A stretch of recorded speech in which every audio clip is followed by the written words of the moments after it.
अच्छा, आपने फुटबॉल भी खेला है, कुछ यात्रा में आते समय आप एकदम से फुटबॉल ग्राउंड पहुंच गए और फुटबॉल खेला है। तब मुझे कहा कि बच्चे खेल रहे हैं तो मुझे अच्छा लगा, तो मैंने बच्चों से मिलना समझा। एक बच्चे को मैंने कहा भाई तुम्हारी बॉल पे अगर कहो तो मैं भी कुछ किक लगाने का प्रयास करूँ, शायद ये किक 23 में भी लग जाए। संविधान बचाओ भारत जोड़ो पद यात्रा भोपाल से बुरहानपुर तक कांग्रेस के लोकप्रिय विधायक आरिफ मसूद जी द्वारा संविधान की रक्षा बढ़ती कदम मिलाकर कांग्रेस के लोकप्रिय विधायक आरिफ मसूद जी की संविधान बचाओ भारत जोड़ो पद यात्रा में शामिल होकर संविधान की रक्षा के लिए साथ चले।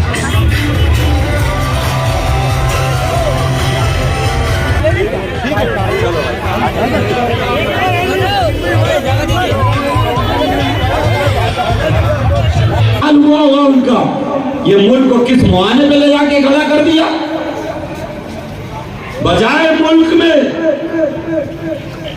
काम करने के सिर्फ लफाजी और चापलूसी, सिर्फ मक्कारी, सिर्फ जुमलेबाजी।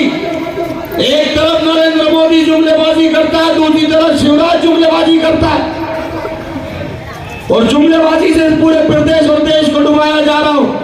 तो क्या जरूरी नहीं है कि ऐसे वक्त में हमको सबको उठ के खड़े होना चाहिए।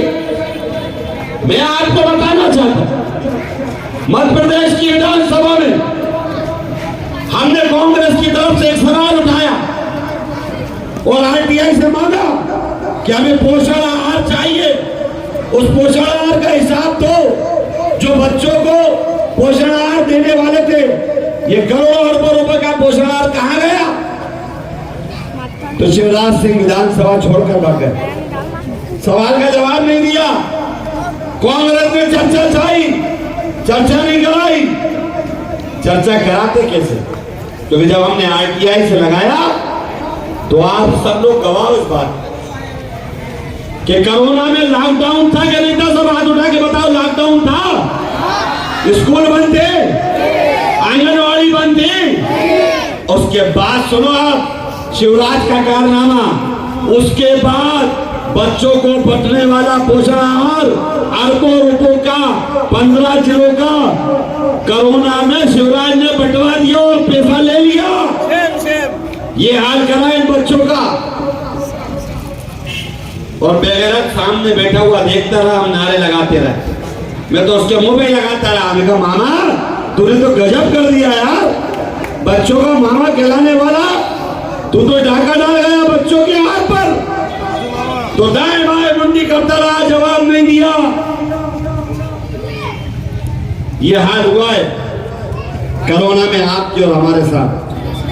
तब कौन जाति पूछ रहा था, कौन धर्म पूछ रहा था, कौन मजहब पूछ रहा था? जिसको जो लग रहा था। तो देशवासियों और खंडवा वालों, हम सब एक दूसरे के काम आ रहे थे। उस टाइम कोई जाति का बंधन नहीं था, क्योंकि सत्ता नहीं थी, सत्ता के दलाल नहीं थे, नफरत फैलाने वाले ये भारतीय जनता पार्टी के लोग सड़कों पर नहीं थे। तो नफरत नहीं थी तो मोहब्बत थी, और तमाम समाज के एक होकर एक दूसरे की मदद कर रहे थे। यही असल भारत है, यही इंसानियत है। और ये इंसानियत के अलम के लिए हम तुम्हें चेताने आए कि उठो और इंसानियत के साए में आओ, जुल्म के खिलाफ आवाज लगाओ, नफरत मिटाओ, देश बचाओ। इसी नारे के साथ आपका बहुत बहुत शुक्रिया। पूरे हिंदुस्तान में निकाली जा रही है, कई राज्यों से होती हुई कन्याकुमारी पहुंचेगी, कश्मीर पहुंचेगी, और वहां पर अपना सफर तय कर ये संकल्प लेगी कि देश जिस मुहाने पे खड़ा है, उस मुहाने से देश में नफरत को बढ़ती हुई रोकने का काम और हिम्मत और साहस सिर्फ राहुल गांधी ने किया।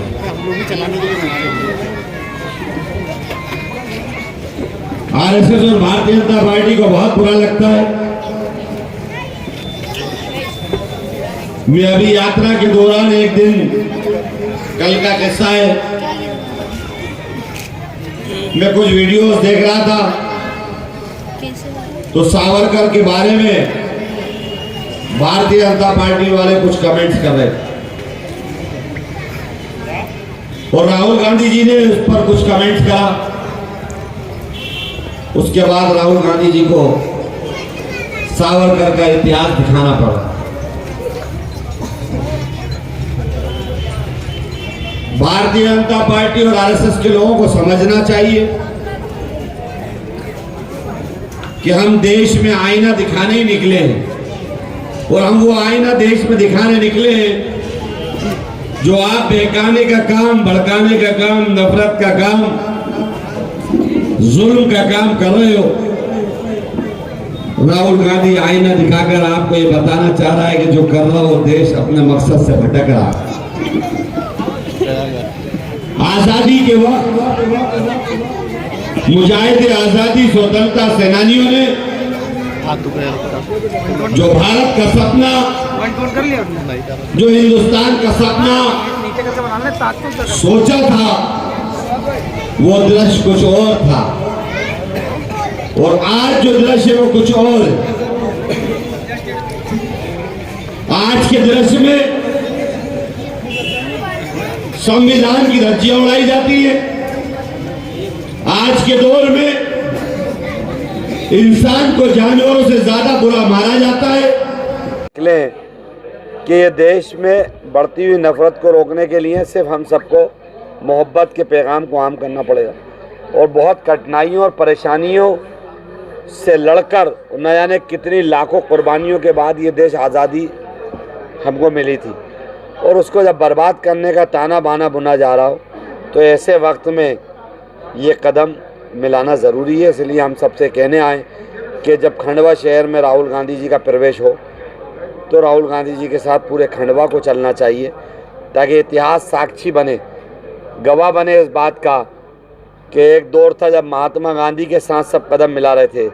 आज एक गांधी चल रहा है तो उसके साथ भी हमने कदम मिलाया और निस्वार्थ मिलाया देश को बचाने और संविधान को बचाने के। भारत जोड़ो टूटा कहाँ है भारत अभी जो जिसको जोड़ने की बात कांग्रेस कर रही है?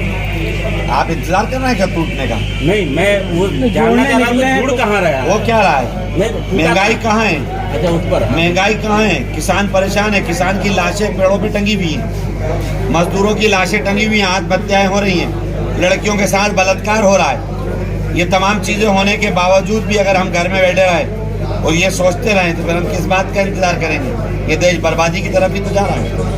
बर्बादी और भारत को जोड़ने का सवाल खुदा ही है कि आपने जो सवाल करा मैंने समझ लिया, मैं उसी की बात कर रहा हूँ कि आप क्या टूटने का इंतजार कर रहे हैं? जब तक हम लोग जिंदा हैं और राहुल गांधी या कांग्रेस परिवार या हम जैसी नस्लें जिंदा है तो ना भारत को बर्बाद होने देंगी ना टूटने देंगी। पार्टी कुछ भी कर सकती है, केवल अब फैलाने का काम कर सकती है। भारतीय जनता पार्टी में कल भी दम नहीं था, आज भी हमसे जीतने का दम नहीं है। वो तो हमारे आपस में तोड़ फोड़ की वजह से जीत जाते हैं, अब जीतने वाले नहीं हैं। इसको कैसे मैनेज करेंगे आप? अब मैनेज करने की जरूरत नहीं है। राहुल गांधी अकेले निकले थे, आप देख लीजिए सोशल मीडिया भरा पड़ा। कल महाराज की सभा देख लीजिए, तो जनता को आह्वान कर रहे हैं, जनता दिल से हमारे साथ आ रही है। आपके जो आपकी गुट है जिसकी आपने बात करी उसको जोड़ने की बात कैसे करेंगे? किसको? आपकी सरकार बनी, हमारी गुटबंदी से हमको अंतर यूँ नहीं पड़ता। कांग्रेस एक बहुत विशाल संगठन है और हर संगठन में एक बड़े परिवार में छोटे छोटे होते रहते हैं, लेकिन अब सबको समझ में आने लगा है कि राहुल गांधी जी ने एक बहुत बड़ा संकल्प ले लिया और जब संकल्प लिया है तो हम सबकी जिम्मेदारी बन जाती है। और मध्य प्रदेश में तो अब कोई ग्रुप ही नहीं है, मध्य प्रदेश में तो कमलनाथ ही है। अब तो कोई ग्रुप बचा ही नहीं मध्य प्रदेश में, कहाँ ग्रुप है बताओ? अब तो सब जय कमलनाथ है, बाकी कुछ नहीं। और मैं तो बहुत दिन पहले प्रदेश कांग्रेस के एक कार्यक्रम में कहा था, जब कमलनाथ जी प्रदेश अध्यक्ष भी थे और नेता प्रतिपक्ष भी थे, तभी मैंने कहा था कि अंगद का पेड़ है, ये जम गया तब 23 में सरकार बना के चल लेगा। इस अंगद के पेड़ ने सारे पद ले लिया है। बीजेपी आरोप लगाती है कि पूरी कांग्रेस जो है कमलनाथ पे आके टिक गई है, बाकी दूसरे पद किसी को देते ही नहीं, अपने बेटे और खुद का भविष्य सेट करने में। नेता प्रतिपक्ष डॉक्टर गोविंद सिंह हो गए और सरकार बन जाए तो सारे पद हम सबको देंगे। भारतीय जनता पार्टी वालों को चिंता ना करो, इसमें हमारे तमाम लोगों को भाई साहब आप निमाड़ में हैं और निमाड़ में बड़ी संख्या में कांग्रेस पार्टी जीती थी, लेकिन उनसे 3 विधायक अभी भारतीय जनता पार्टी ज्वाइन कर चुके हैं। ऐसी फूट पूरे मध्य प्रदेश में हुई थी, तो जनता कैसे विश्वास करे कि अगले विधानसभा चुनाव में आपको चुनते हैं तो आपके नेता पार्टी तोड़ 23 आजन दो आप 23 आजन दो 23 बहुत बड़ा जवाब देगी जनता। लुटेरा आपने मंच से कहा सीएम को, क्या है पूरा वाक्य, किस तरह से कह रहे हैं? लुटेरा आपने सीएम को कहा मंच से। किसने खाया? आरटीआई का जवाब हमारा दिया ना। पोषण आहार किसने खाया? सरकार किसने गिराई? कैसे गिराई? सबने देखा। अच्छा, मध्य प्रदेश में अब बुलडोजर की राजनीति जो शुरू हुई है, कहाँ जाके खत्म होगी?